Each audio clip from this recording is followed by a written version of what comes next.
Hola de nuevo, vamos a ver en este tema los elementos más básicos de la geometría en tres dimensiones. Una vez que ya hemos visto toda la parte de los vectores, ahora lo que toca es ver elementos, digamos, relativamente sencillos. En este sentido, el año pasado pues, vimos elementos parecidos a rectas, puntos o cosas similares, y este año vamos a ampliar a tres dimensiones y los elementos más simples serán, primero, los puntos, segundo, las rectas y tercero, los planos. Para ver este tema vamos a compartir como siempre pantalla y vamos a ver en este primer vídeo pues, los elementos más básicos de la geometría tridimensional. Aquí tenemos un poco el resumen que tienes en los apuntes en la página web si quieres verlos, y lo que vamos a ver aquí es esencialmente es esto. En un primero de bachillerato, en un curso un poco más básico, veríamos ecuaciones vectorial, paramétrica, continua, etcétera, etcétera, de la recta, y en un segundo bachillerato tenemos su extensión a este curso. ¿Qué diferencia hay entre uno y otro? Pues fíjate, vamos a ir uno por uno. Una recta en primero de bachillerato viene dada por un vector director, o X, y tiene un vector que es el que va marcando un poco la dirección de esa recta. En segundo de bachillerato es exactamente igual, con la diferencia de que componente por componente, aquí tienes tres dimensiones, mientras aquí tienes dos de ellas, nada más. Si nos vamos a GeoGebra es relativamente sencillo ver ese tipo de cosas. Vamos a tomar un vector, por ejemplo, 1, 3, por poner un vector cualquiera, y vamos a tomar un punto A que sea el 3, 4.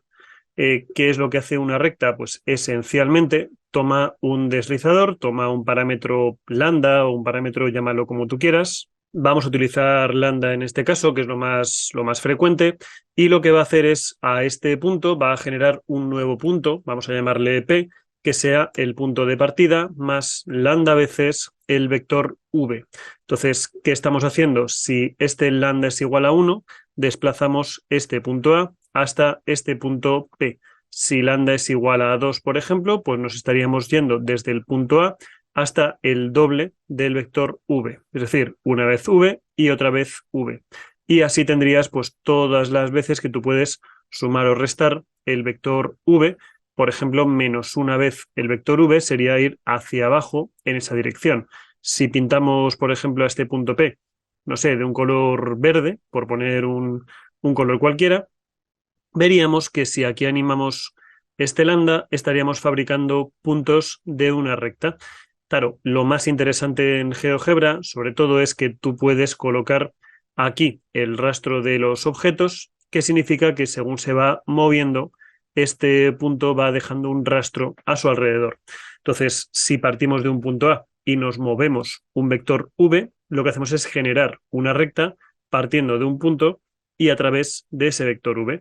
Si nos moviésemos a otro punto cualquiera, por ejemplo este de aquí, la idea sería un poco la misma, simplemente pues que nos moveríamos alrededor de ese vector A siguiendo este vector V. Y si el vector V fuese a lo mejor, pues no sé, el vector 6, 1, pues aquí tendríamos una nueva recta que se estaría moviendo a través de ese vector 6, 1. Entonces estaría generando todo este tipo de puntos que tienes aquí. Entonces, esto es esencialmente una recta tanto en dos dimensiones como en tres dimensiones. ¿Qué le ocurre a la ecuación continua? La ecuación continua, te recuerdo muy rápidamente, si no recuerdas bien, mírate los vídeos anteriores, es despejar este lambda, x menos x0 partido por vx es igual a y menos y0 partido por vi.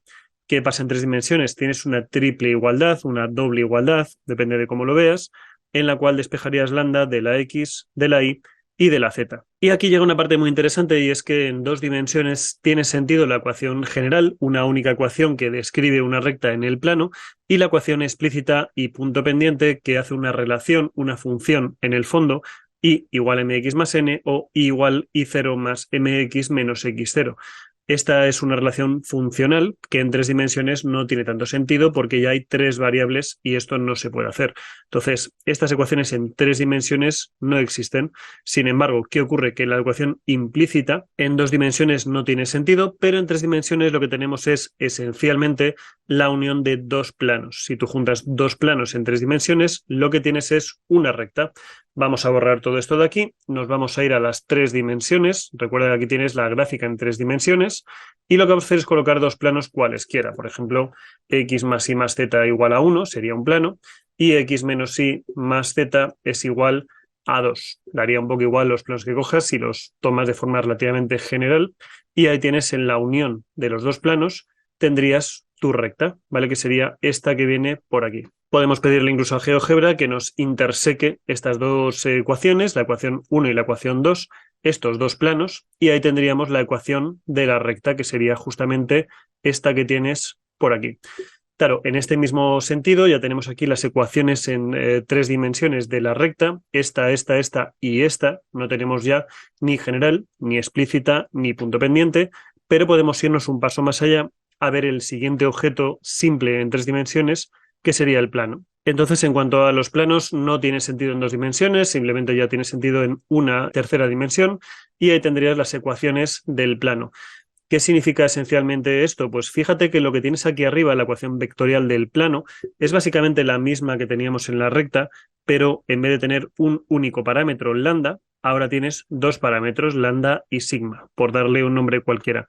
Vámonos a GeoGebra y vamos a intentar entender que esto es casi lo más importante de este tema, que entiendas bien todo lo que subyace en todo lo que te voy a contar, qué significa esta ecuación vectorial. Vamos a empezar por una recta que es muy sencilla, colocamos un parámetro, vamos a llamarle A para que sea más sencillo, y vamos a colocar un punto cualquiera, por ejemplo 1, 2, 3, ahí lo tendrías, el punto A, 1, 2, 3, y un vector director, vamos a llamarle V1, que sea por ejemplo el 3, 1, 4. Daría un poco lo mismo qué tipo de vector fuese, pero tendrías el 3, 1, 4. Esencialmente vamos a hacer un poco lo mismo que antes. Así pues, para generar puntos de una recta, vamos a empezar por la recta, lo que haremos será tomar el punto A como punto de partida y le sumaremos un número A minúscula de veces el vector V1. ¿Qué estamos haciendo aquí? Pues lo mismo que veíamos antes al animar este punto A. Si hacemos un poquito más grande, quizá esto para que se vea suficientemente bien, ahora empezará a aparecer por aquí. Ahí tenemos una serie de puntos que van siguiendo una recta. Si pintamos este punto, por ejemplo, en verde, por darle así un color cualquiera, y animásemos a este punto, ahí estaríamos generando una recta. Tridimensionalmente, esto es una recta. Ahora, la pregunta de qué es un plano, desde el punto de vista vectorial, es que tenga dos vectores, vamos a llamarle en este caso V1 y V2, por ejemplo, daría un poco lo mismo, y dos parámetros A y B, que en este caso le hemos llamado lambda y sigma, como pueden ser lambda y mu. Es frecuente utilizar letras griegas para los parámetros y es frecuente utilizar VW para los vectores, pero daría un poco lo mismo. Entonces vamos a poner V1 y V2 y siendo el vector V2 menos 1, no sé, 2 y menos 3, por poner un vector cualquiera. Lo ocultamos, ahí tienes el primer vector, que es V1, ahí está el segundo vector, son linealmente independientes, esto es importante porque si no, no formarían un plano, y lo que haremos será mover al punto A través de este vector un número de veces A y a través de este vector un número de veces B. ¿Qué significa eso? Pues que para crear los diferentes puntos P, partimos del punto A, le sumamos un número de veces el vector V1 y le sumamos un número B de veces el vector V2. ¿Qué conseguimos con esto? Si solamente movemos uno de los parámetros, por ejemplo el parámetro A, ahí tendríamos, como ya hemos visto previamente, una recta. Entonces, con este movimiento, ahí estás viendo claramente una recta.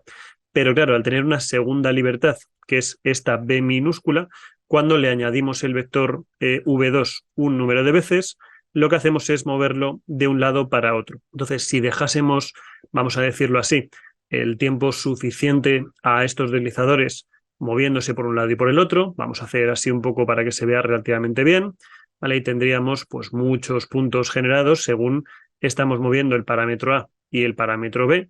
Ya estás viendo que esto realmente es un poco una chapuza, pero ahora en cuanto lo veas en 3 dimensiones vas a ver rápidamente qué estamos haciendo. Fíjate que cuando nos vemos en 3 dimensiones, ahí estás viendo que estamos generando un montón de puntos del plano.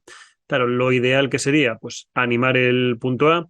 De hecho, si quieres verlo de una forma un poco más interesante, pues vamos a animar el punto A, movemos un poquito el punto B, de forma que genera una segunda recta, movemos otro poquito el punto B, va a generar una tercera recta justamente al lado, moveríamos otro poco más el parámetro B, y así estaríamos generando pues una recta y otra recta y otra recta, todas ellas seguidas una al lado de la otra, que al final lo que están formando es esencialmente esta especie de tejido que sería un plano.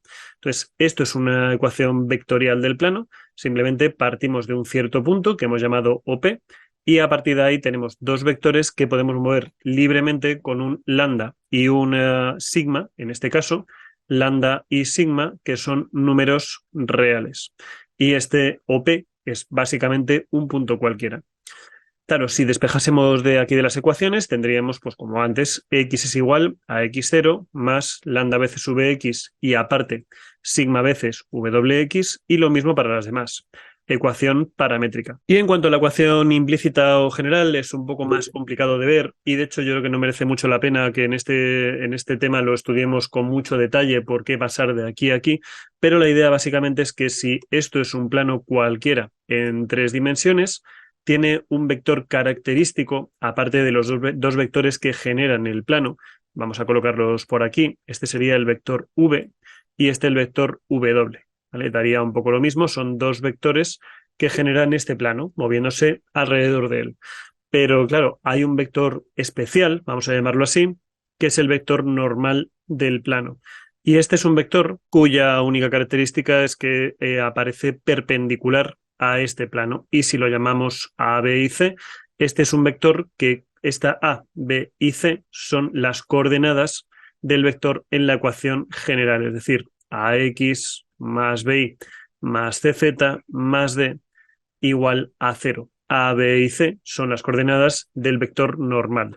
Para determinar esta D, como hacíamos en 2 dimensiones, simplemente es colocar uno de los puntos y ya está. Sabiendo uno de los puntos, podríamos despejar esta D y saber cuánto vale. Y por último, esta ecuación implícita que hemos colocado aquí, que hace un poco las veces de ecuación punto pendiente, esencialmente lo que dice es que si multiplicas escalarmente el vector normal por un vector que se forme con un punto cualquiera del plano por un punto particular del plano, tiene que ser 0 porque son perpendiculares. Si tomas ahí un punto cualquiera, cualquier punto del plano con este formando un vector y eso multiplicado escalarmente por este vector, tienen que formar 90 grados. Así pues, si tomamos como el punto P0, un punto particular de esta recta, el X0, Y0 y Z0, y un punto genérico del plano como X y Z, el vector PP0, ¿vale? Podría ser PP0, P0P, o sea, depende un poco de cómo lo veas, vamos a llamarlo así, sería simplemente x menos x0, y menos y0, y z menos z sub 0. Si el vector normal es el vector dado por las componentes a, b y c, ¿vale? A mayúscula, b mayúscula y c mayúscula, el producto escalar de los dos tiene que ser 0, y lo que sacamos de aquí es que a por x menos x0, más b por y menos y0, más c por z menos z0, tiene que ser igual a 0. Ahí tendrías la ecuación implícita del plano. Con esto de aquí tendríamos ya un poco todo el primer resumen de toda esta parte de los elementos lineales de las 3 dimensiones. Ahora vamos a ver un par de ejemplos para ver cómo funciona esto, pero sí quiero en esta introducción que veas un poco algo más. Cuando hablamos de elementos lineales, lo que estamos diciendo es que tenemos esencialmente 2 o 3 tipos de objetos. Uno son los puntos, que es algo muy sencillo, los puntos no tienen dimensión, ahí están, en algún lugar. Otros son las rectas, que ya hemos visto antes, pues una recta puede ser una recta que parta del punto 0, 1, 2, por ejemplo, al punto 3, 1, 2, ¿vale? Aquí tendrías una recta en el espacio, una recta cualquiera en el espacio, y luego tendríamos los planos, que ahora veremos un poco cómo funcionan, pero ahí tendrías el tercer tipo de elemento lineal.